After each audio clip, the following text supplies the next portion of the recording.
Oh, so you think darkness is your ally? You merely adopted to the dark. If you know the coach, you know the coach. It's from Batman. Which Batman? Dark Knight Rises 2.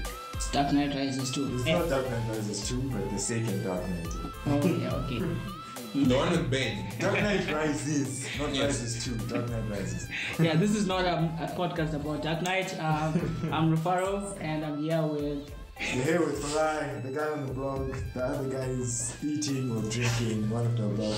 I'm thirsty. It's October. What do you expect? I'm Edwin. Right. So it is kind of related to, movies and stuff. We are going to be talking about, streaming services. And recently, TelOne's launched the new streaming service called DEOD. Digital it's actually called DEOD. DEOD. DEOD. It's supposed to be one word, yeah. Yeah, I was like, DEOD? And I was like, yeah. Yeah, it's a weird, terrible name. If you Access say it in Max. one word. Yeah. So digital entertainment on demand. So think of Netflix, think of Kwesi iFlix and things like that. So yeah, what are our thoughts on that? First impressions, not a review. Still the early days. Yeah. So yeah. For me personally, I covered the launch event.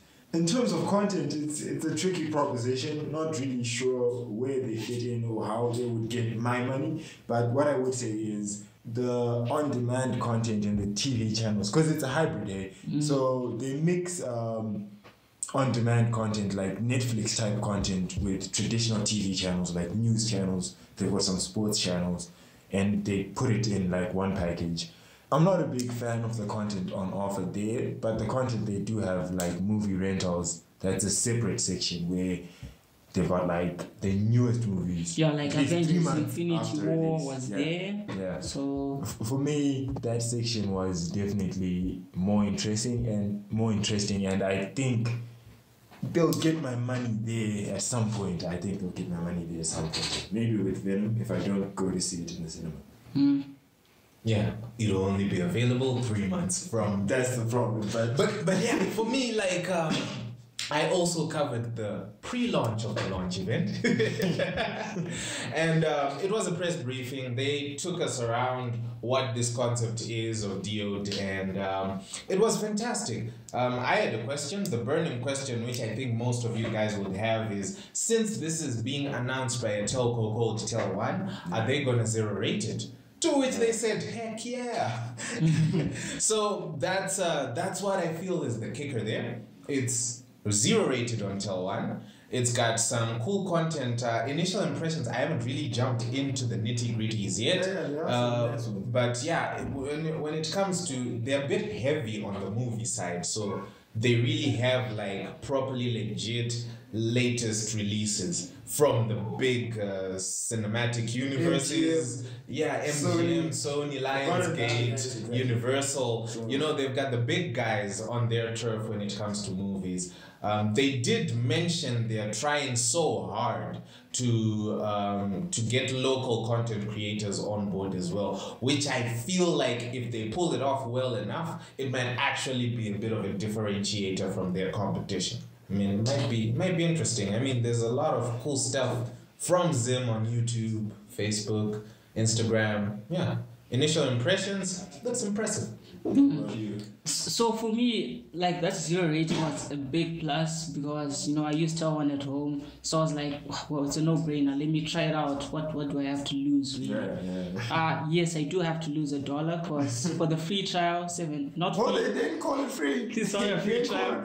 So for the 7-day trial, you do have to pay $1 to kind of just check out the on-demand content. Yeah. And I don't know whether my taste in series is so specific because I couldn't find the things that I liked, It seemed like they had all this, which is another thing which would be interesting. They have all these things that I haven't watched before. Yeah. Probably it's a discovery thing in and of itself. Yeah. Exactly. But in terms of the whole overall usage of it, so I used it for about 2 days, not 2 days, literally straightforward, but through 2 days.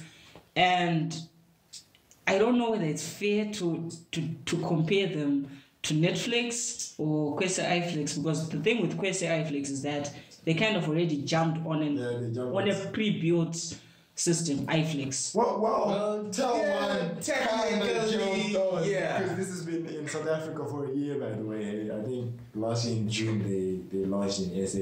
So, of course, it's not on the same scale as Netflix or iFlix, because iFlix is huge in SA. But yeah, they kind of jumped on something as well. But you can go on. You can refine that. So the things that really like pissed me off was, number one, I couldn't search, right? And it's like, if I can't search for anything, you're forcing me to scroll through multiple times in order to find whatever I'm looking for. And you're hoping that it's in the top 10. If it's not in the top 10, I'm scrolling for a long time. Yeah. There's that. And another thing is that after I finish watching an episode, it doesn't immediately autoplay the next episode. It kind of goes back to the menu, shows me all the episodes, and I have to manually select. And it's like, that's why I commend Netflix, you know, and Kwese iFlix, is that they know that you're already watching and you're kind of binge watching in that moment. Yeah, that's the point. So they're making it easy for you to keep watching. They're actually making it hard for you to say, I don't want to watch, because now I have to physically say back, I don't want to keep on watching. Fueling our addictions, eh? But it's interesting that you say that you can't search. I think it's a good thing for them that you can't search, because we're talking about the fact that they don't have too much content. They have a lot of content, but like popular content. I saw they've got Power. Black Sails is a very good series. I watched that. I do recommend you to watch it, but I don't think it's popular. They've got Luther. I don't know if there are any other ones that come to your mind as well, but in terms of search, maybe it's a good way, like you said, of just discovering something new. You've got TelOne internet, it's already free, and then you're bored. You're not on Netflix because you have to pay Netflix in USD. You've rinsed iFlix. And you're like, might as well go in and look for something new. It might be a cool way to stumble upon like new content. But of course, yeah, it would be cool to have that feature as well. It's what people would expect. Oh, and by the way, this was on the mobile app, not on the website. So on the website, they do kind of have search, but it wasn't, like, I don't know whether I was searching for stuff that's not there, so it wasn't telling me that. Yeah, I would recommend you to watch it on mobile right now. On the desktop, for me at least, some thumbnails are not loading, so you'd see that maybe the show you go there for is there, but it just didn't load. So, but on mobile, I didn't see this problem. So. But even that, you see, that's the thing. They just launched. They just launched, and I don't want to like judge them too hard, because it's important that they've taken the first step to kind of come to market, and they can always iterate and make it better as they go. But like in the app, you can't change the quality, which is even in desktop. On desktop, you kind of can change the quality, so it's like that. But even that, it's a streaming service, so I guess they're kind of like saying, well, it's gonna adjust to your network, which kind of does happen with Netflix and Kwese iFlix. So it's like normal right now. How do you feel about the fact that there's no HD? There's no full HD. So there's no 720p if you're the technical type. There's no 1080p. Of course, there's no 2K. We don't need internet for that anyway. Yeah. But yeah, how do you feel about that? So that's interesting. I this is gonna be speculation, right? Because so there's one guy who commented on one of your articles, right? His name is Guy, and was saying that actually these guys are not storing the video files on their data center. Right, they're storing it using Amazon, which is like probably they have a server in the US or UK or somewhere, but it's not on Africa most probably, right? Yeah. So it could have been that, like it's a cost cutting measure. They're like, for us to have full HD stored and paying Amazon, and then you have to stream it all the way from Amazon through an ocean to Zimbabwe. It's expensive, so they're like, well, this, because I think if you have the rights to the content, you won't be restricted to, you only can stream standard definition. So it could be that, but then it's like, why not utilize the The data The center data that's center here. that they And have. by the way, this is I'm not saying it's concrete that's what's happening, but if it It's is something what's that was happening, mentioned. it was Yeah. mentioned by someone who did look into it and kind of said, from my initial analysis, it seems like it's this way. I'm gonna be the conspiracy theorist. I think it might be something to do with bandwidth or with at least streaming quality as well. That these guys are giving you free access, so they're taking away the HD to avoid congestion. And you would know a thing or two about congestion if you've used a TelOne's network, I'm sure. So maybe it's that, but that's a conspiracy theory on my end. I haven't talked to them and asked them directly. So yeah. Yeah, it's crazy because and it's funny that that's only happening for like on-demand services, some on-demand services, and some series streaming thereabout. If you do get to rent a movie, there is an option for SD and HD. Not too sure if it's gonna be full HD or just I think HD. 720 is okay. Yeah, but again, another conspiracy theory will be thrown into the mix, but this time it's in relation to the people that actually watch content. Like, apart from the people in this room, people out there really don't mind when it comes to quality. In fact, people out there are more concerned about a lot of people who watch these series, who buy discs, who download these series, they're more worried about how much storage they're going to consume rather than how good they'll be to look at. So you'll find out that someone is comfortable watching something in 480p and they're like, yeah, it's good quality, it's all Yeah, right. it's usually better than those DVDs on the streets. So. Oh yeah. So I guess in that regard, it might be a win-win for them. Like, they're saving data, but at the same time, they're not killing the experience for the average person who's gonna be using it. So yeah, it's a conspiracy theory again. We don't have the exact numbers of how many people those are, but yeah, it's something to think about as well. So moving away a bit from the conspiracy theories, like, do you think they really missed out on a big opportunity? Them being, a local service provider, like what you mentioned earlier, that they're planning to bring up local content. Wouldn't it have been better to launch with local content? Well, your initial question was, did they miss out on an opportunity? Yeah. I think the problem is right now there's no industry. Eh? There's no entertainment industry, especially for like TV shows, for movies locally in Zim.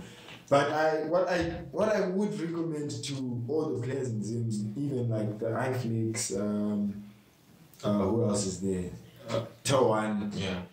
And Net1 coming soon, I guess we'll talk about that. But what I would recommend is they follow like the model being followed in the States now, that Netflix, when they started off, they were aggregators, right? They were just taking series from a bunch of guys and giving them to you. But slowly they're moving away from that and they're now creating. So you've got Netflix originals, correct me if I'm wrong, where they're the ones who like shoot the series directly, get directors and that sort of thing. Yeah, they actually produce their own content. And you'll notice that Apple's coming into the space and they want to do the same thing. Facebook, apparently, a bunch of people want to do the same thing.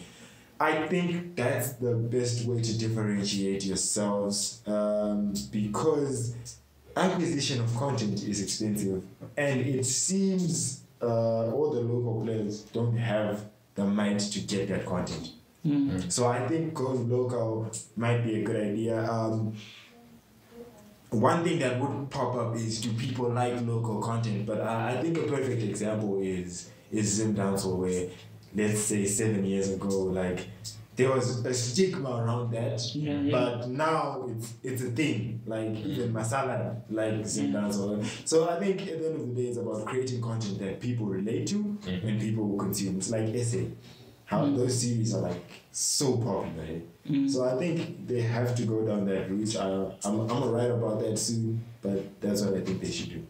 Yeah, I agree. I agree. I mean, like I said before, they have a focus on, they are saying they're trying to push as much as they can to bring local content creators on board. And I feel like it's going to be a really cool differentiator because, I mean, Luther is the same on iFlix or on DEOD.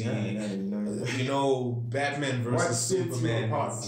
What then sets you apart is what you can get that another person doesn't have right now.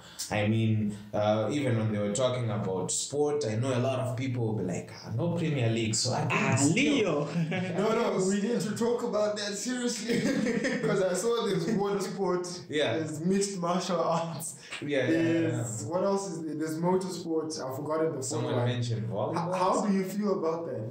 Like, do you think Zimbos will take that up? I'm not a sport junkie, but I think Leo would be seriously pissed off. He'd be like, if there's no sport, it doesn't matter. It doesn't matter, like, why am I going to, subscribe or pay you money? And Question TV are facing a problem on like a huge basis where it's now reached a point where I think regardless of what content they add, as long as there's no EP out, it's like, what are you doing? It's incomplete or something like that. And I like to your question, like how people out there take it. Yeah.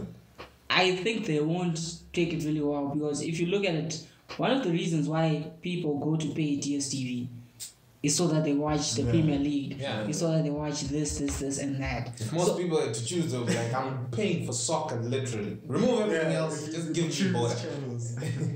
So it's like, if you don't have that, you're really missing out on this big thing. Of which that was like sort of the value proposition for basically video on demand services. Their proposition when they came through, they were like, we might not have these exclusives, but we can guarantee you that you will watch what you want when you want, and quality content as well. So they kind of have that edge on people that are not too big on sport and want something else. I mean, series are just generally popular, probably as popular as soccer, probably. It could be that that's the case. It's just unfortunate that socially most people who are paying for these services like soccer, breadwinners, so you end up watching soccer because your dad likes soccer or something like that. So it's kind of unfortunate. But it's like so it's a really good thing that TelOne is coming into the space, and like you mentioned, Net1 is also planning to come into this space. Is it about to get crowded in this room or what? I don't know. So Net1 just, I think today they filed for that license, which they're gonna get, of course. Net1 and the government. Let's not get into that, but they're probably gonna get that. And Buzz has been giving out these licenses like heck. So how do I feel about them getting into this space? A bit reserved now that we've seen what iFlix is and what DEOD is. I think people had high and lofty expectations that were not met with both iFlix and DEOD is 2 days old. So I hate to say this, DEOD, like forgive me, but people the reception has been lukewarm. And I guess there are other factors such as data as well and other things. But Net1 are in a particularly tricky position in that they have less subscribers than Econet who are offering iFlix. So already they had a disadvantage. They're not partnering with the huge iFlix. So it will be interesting to see where they can take it and what that offering is. Yeah, I mean, you never know. Probably they are adding a new TV channel to the standard TV channels that we have. I mean, you never know. You never know how they will enter the space. If they are gonna choose a video on demand service. The license was for video on demand. That's gonna be only. That's So that's gonna going be interesting. Netflix. That's gonna be interesting. Probably they're banking on them being an MNO, so no restrictions to Wi-Fi at home or at public Wi-Fi's. Probably, but then again, Econet kind of has that covered. So it's tricky to see the kind of approach they're gonna do. They're gonna have towards it. I mean, they're sort of kind of late to the party if they are going to be doing the same thing that's been done for so long. So yeah, it'll be interesting. Probably they have rights to the soccer league in Zim. I mean, One Money has been sponsoring that. So probably they're... That's an avenue. That's an interesting avenue to explore, because now that becomes on demand, but live sports, which has been one of like the stumbling blocks for on demand, where they've really had a hard time integrating like live sports and that thing. So that will be interesting to see how they handle that. And whichever way it goes, competition is always good, because the industry will grow and will move forward. Like if there's only one player, they're like, well, I don't need to improve as quickly because the industry will progress as fast as the only guy who's there. But if there are many people competing, they'll progress much faster. What about the moment you said that, it just brought to mind AMH, the media house. They got a license too, and it seems from what the CEO or the COO, I've forgotten his name, so sorry guy, but from what he was saying, it sounded like they're going to be focusing on local content, like a lot.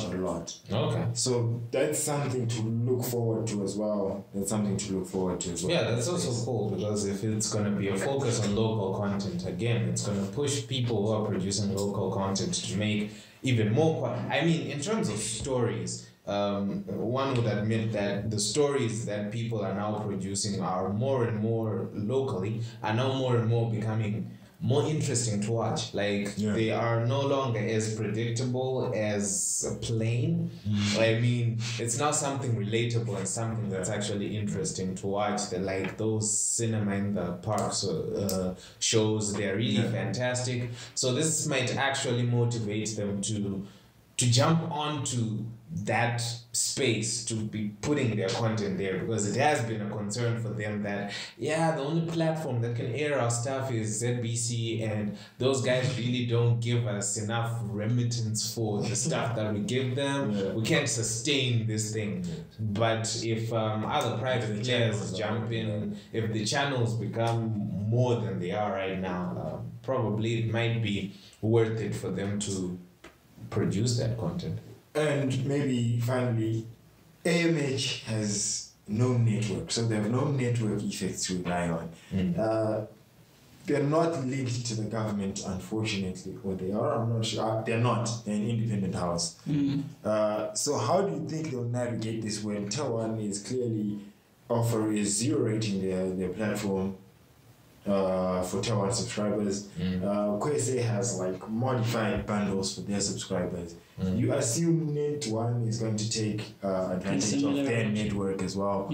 So how does AMH give you this content whilst avoiding the data expense conundrum, where data is always too expensive? How do they do that? It's gonna be interesting. Probably they'll just look at it in a way like, well, people are already going on YouTube to watch guys like Bus Stop, to watch guys like Magamba Network. So probably they have the data. Probably they'll take their chances, So yes, like what Ed is saying, for me, my entertainment is literally streaming. If I don't have internet, I've got no entertainment, because I watch YouTube, primarily, sometimes Netflix here and there. Or you're gaming. Yes, or I'm gaming.